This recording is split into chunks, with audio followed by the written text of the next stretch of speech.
Tonight we're focusing in on Zoom with Galaxy AI on the new Samsung Galaxy S24 Ultra. Ah, a baby tiger. Check out his claws as he prepares to pounce on that frog. Close one, but not as close as this Zoom. We can literally count the whiskers and... Oh look, Mum's here. Good thing I'm nowhere nearby. Go wild with Galaxy AI on the new S24 Ultra and zoom in on the epic day or night. Get yours now at Samsung.com.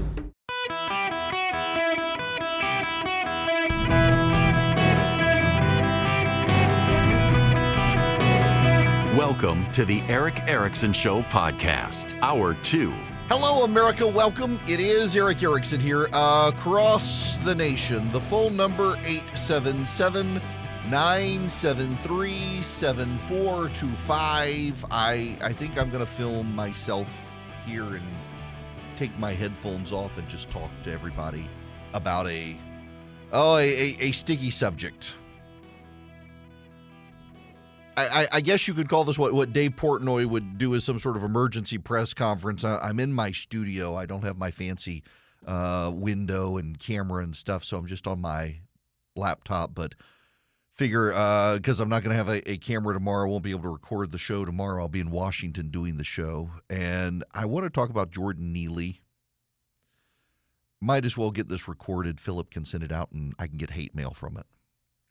If you don't know who Jordan Neely is, Jordan Neely is the homeless Michael Jackson impersonator in New York City who is dead because a Marine on a subway train put Jordan Neely in a chokehold, and the guy died. Jordan Neely died.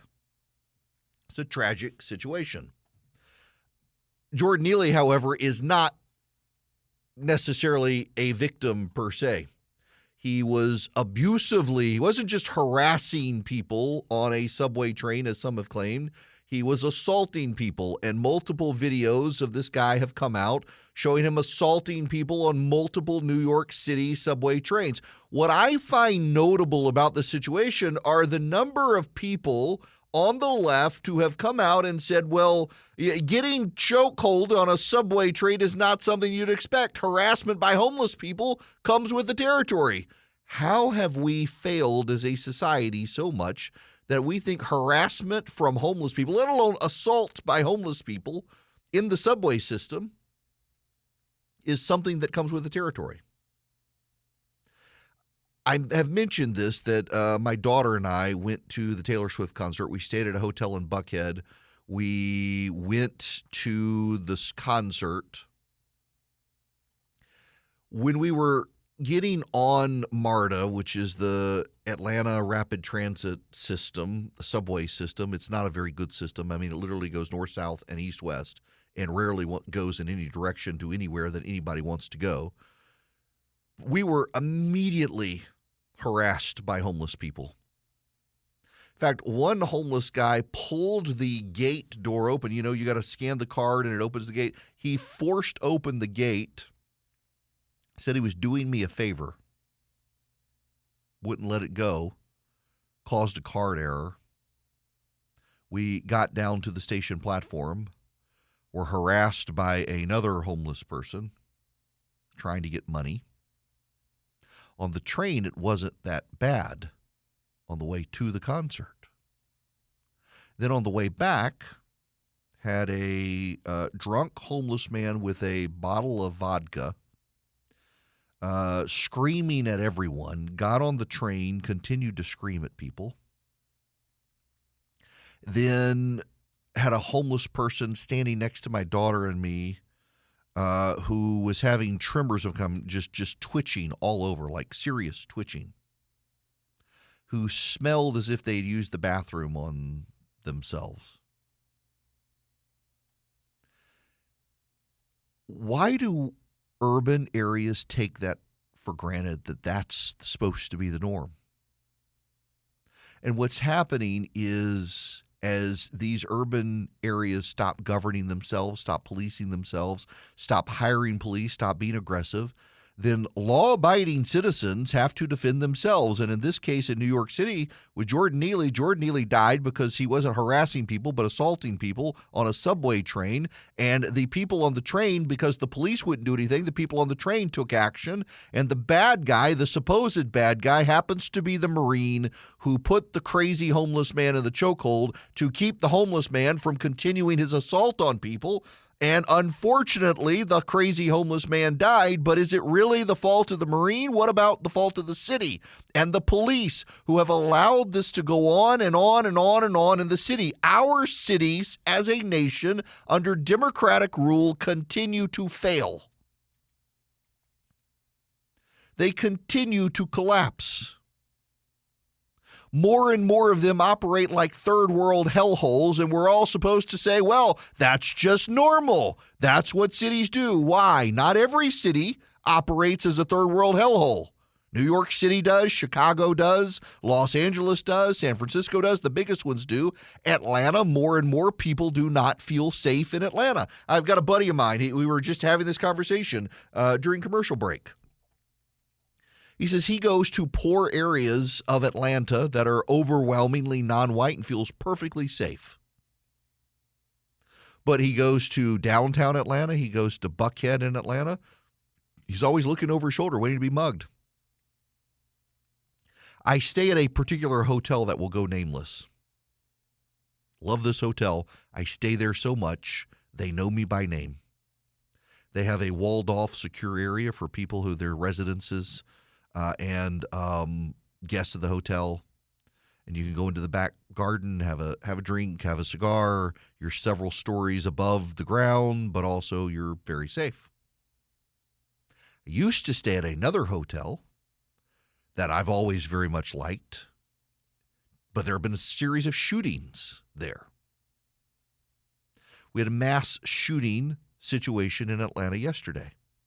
The response from Democrats is we have learned to live with this. We're going to accept this. We shouldn't accept gun violence. You people have accepted homeless terrorists in your subway system, harassing, vandalizing, stealing from, pickpocketing, abusing people passing through. You've already accepted the decline of your society. You've signaled it. And when people try to defend themselves, you get mad at them. You break out in riots when people try to defend themselves. You make the police the bad guys. You make the people on the subway train who step up to defend their fellow passengers the bad guys. You didn't do anything to Jordan Neely. There have been multiple videos that have come out of this man not just harassing, but actually physically assaulting people on subway trains, and you gave him a pass. Or what about the shooter in Texas? He was deported 5 times before murdering those people. Illegal alien deported 5 times, murders them, uses an AR-15. You want to make it about the AR-15, but you can't make it about the AR-15 because he's an illegal alien who obviously didn't buy it legally, and so you just drop the story and move on because you can't get your narrative talking point out there. You've got world-class cities in this country that have been degraded by a homeless population, and what is your solution to the homeless population? It's to call them unhoused, so you can be relieved of the burden of dealing with homeless people. Now it's just people who don't have a house. They got a tent instead. Totally normal. Urban camping. Austin, Texas turned the city into a third world hellhole by deciding, you know what, we're going to allow the homeless people to just set up tents on the side of the road. And what happened in downtown Austin, Texas? People were getting stabbed, people were getting harassed, people were getting things stolen from them as homeless people set up tents on the sidewalk and used the bathroom on the sidewalk until the citizens revolted in an initiative and got the urban camping initiative repealed, and they were vilified by their city council. The residents were, the voters were vilified. When you turn your back on law enforcement, when you say, oh, law enforcement is too aggressive, they're rounding up too many non-white people, clearly they're racist, you're going to have people flee your cities, and you're going to have people defending themselves. And occasionally when they defend themselves, someone might get killed.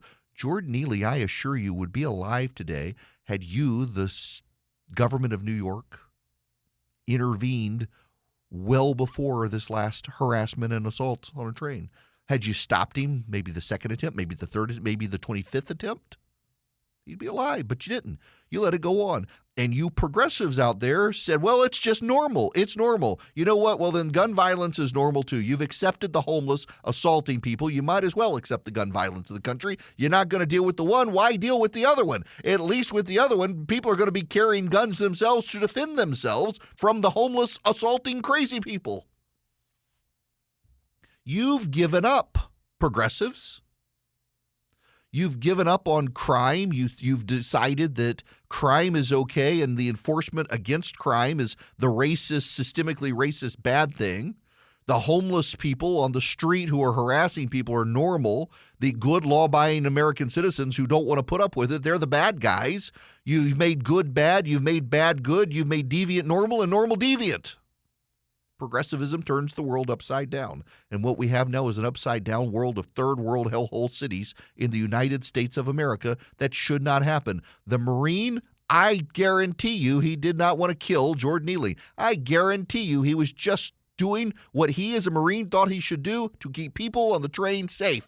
And now you want to vilify him as the bad guy and the racist. No, the bad guys are the people of New York who accepted this sort of assault and harassment by homeless people as normal and chose to turn a blind eye to it. Remember the guy on the subway in New York who gunned down all these people? Turns out he should have never had his gun, should have been in prison, but the prosecutors, I think it was Alvin Bragg, the guy going after Trump, decided the system was systemically racist. They weren't going to keep people like that in prison. And what did they do? They let him out, pending charges, and he killed people on the subway. The left has degraded law enforcement and has dragged cities down. People don't feel safe in urban America where the Democrats are in charge. And not just any Democrats, but the progressive wokes are in charge. People don't feel safe. They don't feel safe on public transit. Consequently, they give up on public transit. And your solution is to try to force them into it by squeezing roads out of existence and putting bike lanes in so people can't drive their cars so they can have to come in public transportation. And instead, what do? They work from home, and your downtown areas get gutted because no one comes to your office buildings. Your shops close, your restaurants close, your businesses go out of business, and your city towers stand vacant because you can't figure out how to manage cities. You've hijacked yourself by a woke progressive ideology that is incompatible with good governance. And then you vilify the law-abiding Americans who have to make hard choices to keep them, their families, and their fellow passengers on subway trains safe. It's a tragedy. Jordan Neely should not have died. But he shouldn't have been on the trains repeatedly harassing and assaulting passengers. Repeatedly. He should have been locked up somewhere. But progressives have given up. They've decided that assault by homelessness is normal, and law-abiding citizens protecting themselves and others is the anomaly and the bad thing. They've decided that crime and criminals are normal, and defense of one's life and property is the bad thing. Alexander Solzhenitsyn talked about living in authoritarian states in the Soviet Union when the thief had a weapon. It was considered something a thief would do. Bad, and he must be punished, but not that bad because it's what thieves do. But when the law-abiding citizen had the weapon, it was terrorism because the law-abiding citizen behaving in that way was the thing that was really bad. And this is where we've come with progressives in America. The law-abiding citizens defending themselves, their loved ones, and others, they're the bad guys.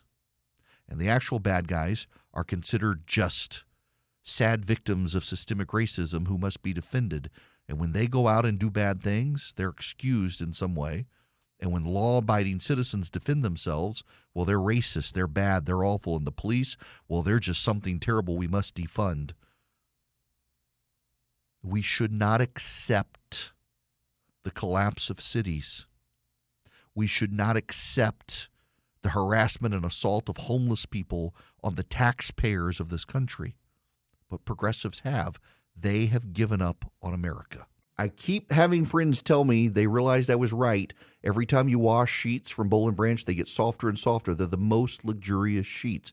The highest quality, incredible craftsmanship with just unmatched softness. 100% traceable organic cotton. It gets softer with every wash. I tell you guys that it's true. I can tell you it's a big difference, and I have bought different pairs of sheets to try to find some best. I keep coming back to my Boll & Branch sheets. They're incredible. They're buttery to the touch, super breathable.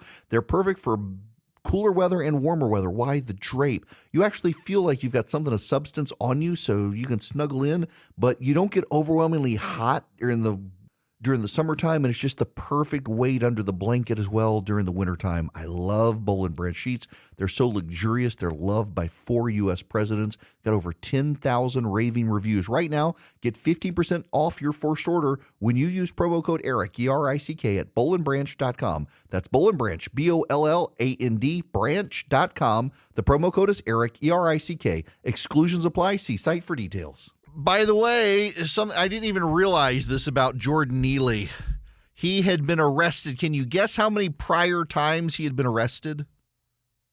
44. 44 times and let out. Constantly, consistently. Probably thought he could get away with anything. It's terrible. It's tragic. But also, it wasn't some sort of racial lynching that the left is claiming. He was restrained by 3 people, including the Marine, engaging in abusive, threatening behavior. Good grief. All right. I want to go to David on the phone. David, welcome to the show. How are you? Hey, Mr. Erickson, how are you? Hope all is well. Thank you. What's going on? Well, I just wanted to give you a little background on St. Francis Hospital there in Tulsa. Mm-hmm. I used to live there for a little while. Some of the nicest people in that area. One of the most well-known hospitals in the country, probably. It has a psychiatric hospital there called Laureate, which was a division of St. Francis, and the people there are just awesome. Mm-hmm. And for the government to stick their nose into that, tell them they can't light candles, they're nuts. If they understood the people there in the background and everything, they would understand what's really going on and the truth of the Christian base and everything else. I just wanted to point that out to you. That well, look, I know that. I appreciate it a ton. No. I appreciate that you saying that. It is absurd. And for people who are just tuning in who weren't here for yesterday's show, in Tulsa, Oklahoma, it's the 12th largest hospital in the country, one of the largest in Tulsa, if not the largest in Tulsa, sees 400,000 patients a year, employs 11,000 people. The Center for Medicare and Medicaid has decided that they're going to yank their certification, which will wipe out the hospitals, because in the chapel of both hospitals, they burn what they call living flames, which is a symbol of the presence of the living God. They have in one of the hospitals burned this candle for 63 nonstop years, in the other for 15 nonstop years. The local fire marshal says it's not a problem the way it has contained, but an inspector for the certification company for CMS showed up, demanded to see the chapel, went there, saw them, and told them they had to blow out the candle. And the hospital has said, no, this candle has been burning for 15 nonstop years. And when pushed, then later, Centers for Medicare and Medicaid said, well, actually, it's not the candle, it's the lighter that's the problem. And the hospital's response is, we haven't used the lighter in 15 years. We don't know where it is. And they're like, well, not good enough. You got to blow out the candle. It's ridiculous. Now, for those of you in Georgia, let me restate this. Tucker, Georgia. If you live in Tucker, Georgia, you need to understand the city council there is going to war with people in faith. They've introduced a non-discrimination ordinance that would punish faith-based organizations and businesses, exempting churches. But if you're a Christian business, well, good luck with you. The city of Tucker wants to put you out of business or force you to hire people against your beliefs. The city council is considering that now. It's an organized effort by a LGBTQ alphabet gang organization that wants to punish Christians around the nation. And here it comes to Tucker, Georgia. Hello, America. It is Eric Erickson here. Welcome The phone number is 877-973-7425. If you're in the metro Atlanta, Georgia area, I got a request. You can email me, eric@ewerickson.com. I'm taking a buddy of mine golfing next week. So I've got have had an insane schedule for the last month. And next Friday, I'm going to take the day off. A buddy of mine is coming down, and we're basically going to go golfing and fishing for several days. Yes, it's Mother's Day weekend. Our wives are angels. We've both had insane schedules, and our wives are like, we'll see you on Sunday for Mother's Day. Go fish, shoot guns, play golf, and drink. So I'm not an IPA guy. I do not like IPAs generally. Sweetwater 420, yeah, I'll do it. But I'm a lager Pilsner guy. I don't like fruity flavored beer. I like beer that tastes like beer. He's a big IPA guy. So if in the metro Atlanta area there are IPAs you think I should introduce him to, we'll be drinking lots. So if you got any, like I know he's got to try Tropicalia, which he never has. I'm probably going to take him to Scofflaw and Fox Brothers on Thursday. But then what are some of the other great IPAs? And I'm going to take him to Reformation as well. So if you got recommendations on good IPAs from the metro Atlanta area, let me know. But yeah, that's going to be my Mother's Day weekend. I'll see my mother or my mother-in-law and my wife for Mother's Day. But otherwise, I'm going to fish. I'm going skeet shooting. I'm going to play. We've already got 36 holes of golf scheduled to play. And we'll just take a cooler beer with us and have fun and finally decompress after a month and a half of insanity. Y'all, I got back from spring break the last week of March, and I have traveled nonstop every weekend. A lot of it you haven't even known I've been traveling. Like tomorrow, I'll be broadcasting from Washington, D.C. On Monday, I'll be broadcasting from South Georgia. It's been nonstop. I have been gone every weekend for a month. So I'm ready to unplug and hit golf balls. I got another week to go, assuming I live. Now, we need to talk about chickens, not the conspiracy. So, wild story for all of you. About 2 months ago on this program, 2.5 months ago, I made the unfortunate mistake, although necessary at the time, of going through down the rabbit hole of why aren't your chickens laying eggs? There has become this massive conspiracy theory among people on the right, in particular, conservatives who during COVID decided they were going to raise their own chickens and have their own eggs, and chickens weren't laying eggs, and it became a massive conspiracy that the egg prices had soared because of all the avian flu, and they were killing chickens, and this was clearly a government plot to make people go buy expensive eggs from the grocery store. It was none of that. It had to do with weather and changes in formulas for chicken feed. It was very, very cut and dry. But where was it now? It was like 3 or 4 weeks ago. I was going – where was I flying to? I know. It was my trip to Louisville a couple weeks ago.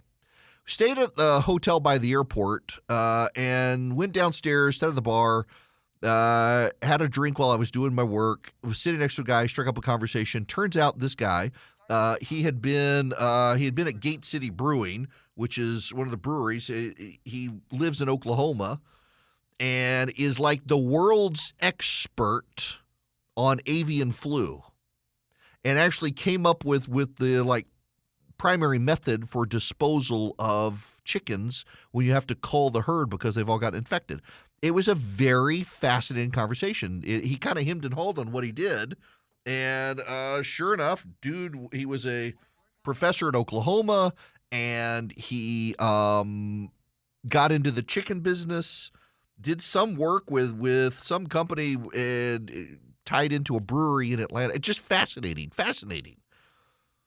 But he was talking about the chicken industry. And when you go to the grocery store and you see the organic eggs and the pasture and the free-range eggs, he's like, it's all a scam. Like if you go to these massive chicken houses that produce at scale, yes, they have a little exit where the chickens can go out and roam around and something, and they don't because there are foxes in chicken houses or chicken hawks. So the chickens don't actually – all your free-range chickens aren't very free-range unless you have them in your backyard. It's all a big marketing scam largely, he was telling me.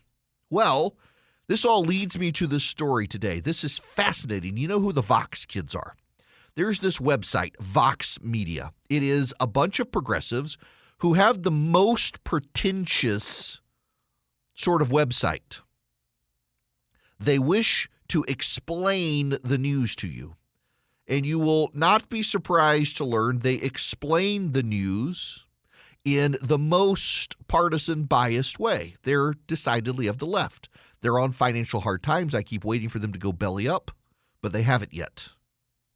Nonetheless, Kenny Torella, one of their good progressive activists, has a story at Vox Media. I kid you not. The title is Save the Male Chicks. We're not talking about trans issues right now, people. We're talking about chickens.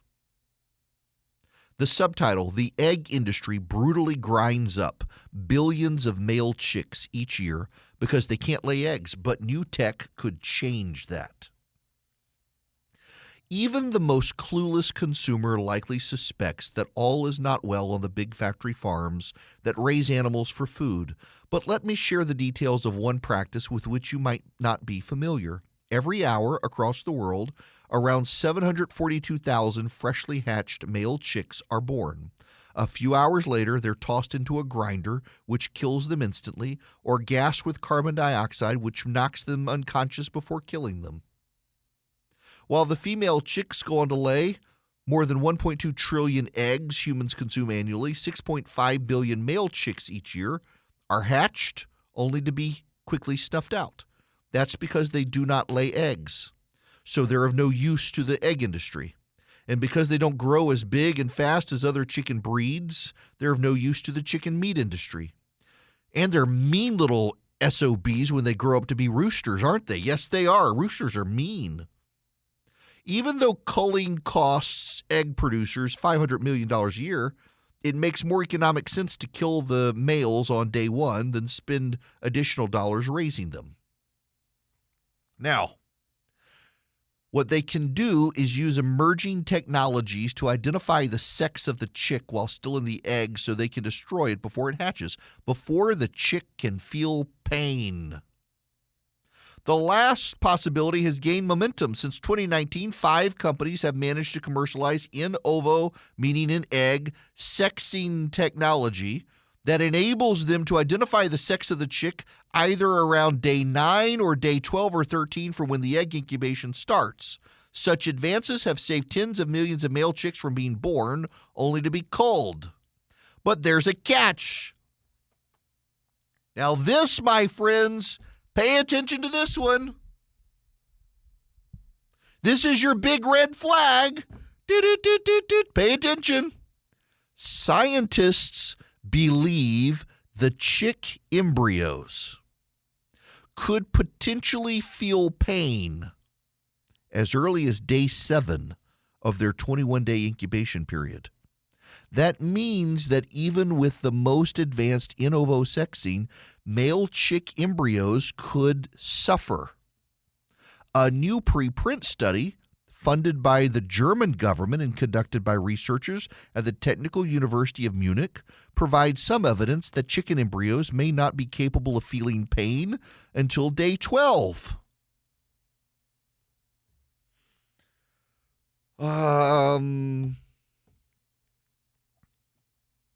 Should we ask the writer if we should ban abortion after 20 weeks? Because we know that's when embryos that are human feel pain?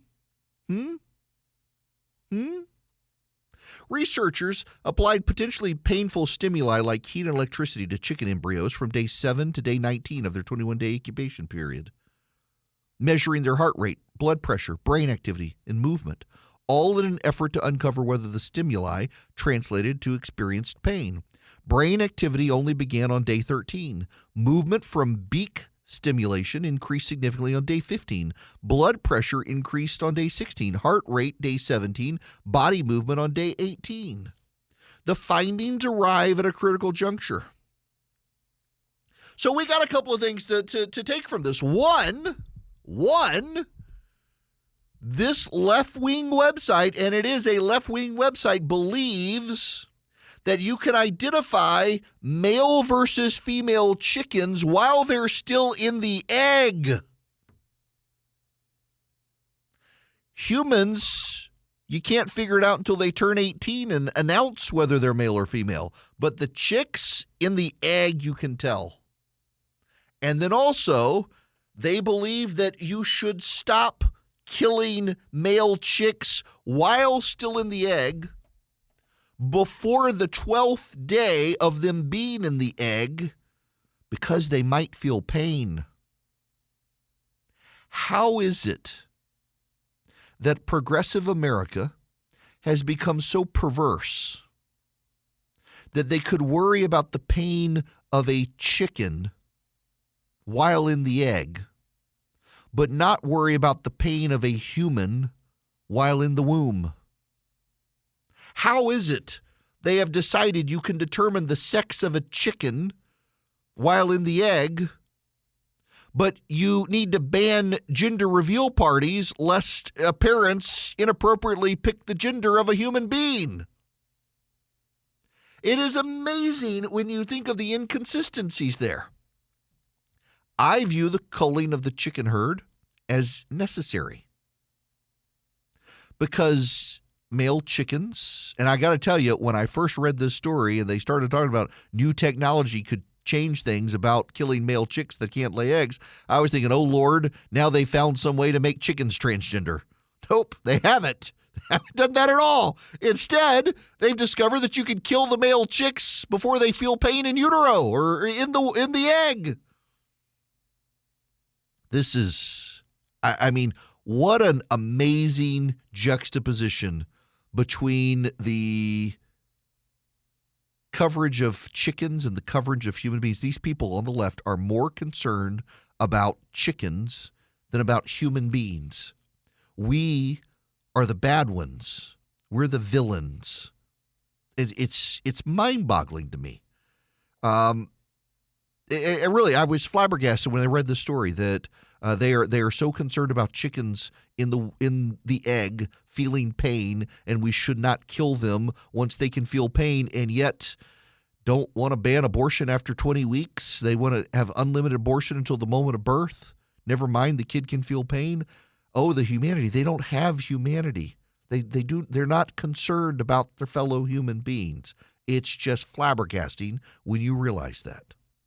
You know what is also flabbergasting? When you realize you can call Vision Computer and get them off hold talking to you within 15 seconds. It is crazy how good they are at customer service. If you need a PC and you are in over your head, like I am. I moved to Apple years ago, and now we're on Windows 11. It is so over my head, and I want to build my kid a gaming PC. Wanted to. We are building it now. You got to worry about GPUs and CPUs and RAM and resolution and refresh rates on monitors, stuff well over my head. But Vision Computer knows it all. And not only that, they're not going to leave me on hold. There's no switchboard to press 1 to do this and 2 to do this and 3 to do this. There's a live human operator who answers the phone and has solutions for you. If you're buying a computer, you should use Vision. They can custom build you what you need and want, not just what you pull off the shelf at the big box store. If you want tech support, you get it for a year for free, down to setting up your printer and your email, and they can even remotely connect. So you are not having to carry your computer all the way to them where they are. They can do it remotely. And if you call them and ask for the Eric Special, they can give you some off-the-books cool stuff. That's right. Call them for the Eric Special. If you're a business and you need computers for your office and you need the tech support and you can't hire the IT guy, use Vision. They'll take care of you and your employees. Your employees don't want to talk to your IT guy because your IT guy is too smart and insulting to them. Use Vision. They'll call Vision, and Vision will be very nice to them. Vision Computers. Call them 404-COMPUTE. Ask for the Eric Special. You can go to visioncomputers.com or 404-COMPUTE. Let Vision take care of you. And by the way, if you have not gotten your computer from Vision but you want their world-class support, for a low annual fee, they'll take care of you too. They want to help you navigate the world of PCs. VisionComputers.com or 404-COMPUTE. Yeah, you really should text data to 33777. Text data to 33777. Subscribe to the daily email. You will see the Vox Kids story in today's show notes about the chickens. I was absolutely floored that they want to stop the killing of baby chicks because they might feel pain while still in the egg. But they're all about abortion on demand until the moment the full child, oh, the foot's still in, we can kill him. Just absolutely bizarre.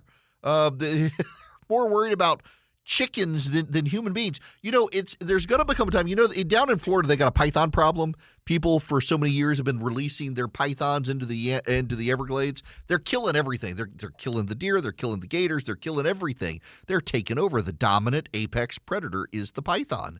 And Florida allows people to go down there and find them and kill them. And it's only a matter of time before these same sorts of people are like, you can't kill the python.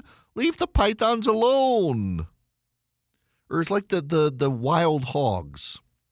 So Charlie goes to a farm down in Florida to kill wild hogs. And you just, there's no season. Like there's a season for deer and everything. No, you just go kill the hogs. They're an invasive species. They destroy crops. They want them gone. So you go kill them. They're wicked smart too. Hogs, pigs are incredibly smart. You can go hunt them. And you get all these people so upset they're destroying farms. They're eating the vegans' food before the vegans can get to it. And the vegans are like, no, save the cute little pigs. It's the craziest wild thing. They've got their priorities so mixed up. All right, I haven't even gotten to the political news. We've had so much stuff going on today. I ordered my show, was very deliberate and careful, and I haven't been able to get to all the stuff I wanted to get to or tell you about what's happening to me tomorrow, which is kind of insane. But I will get there in the next hour. I got to move this around now because, there's more DeSantis news coming out. We got Ben Mintz out at Barstool. But we got to talk about solar panels. Before anything else, when we come back, yes, we actually have to talk about solar panels. Democrats in Congress have finally decided to stand up to Joe Biden over, of all things, solar panels. It's kind of nuts. We will get there. Okay, round two. Name something that's not boring. A laundry? Ooh, a book club. Computer solitaire, huh? Sorry, we were looking for Chumba Casino. That's right. ChumbaCasino.com has over 100 casino-style games. Join today and play for free for your chance to redeem some serious prizes. ChumbaCasino.com. No purchase necessary. Void where prohibited by law. 18+ terms and conditions apply. See website for details.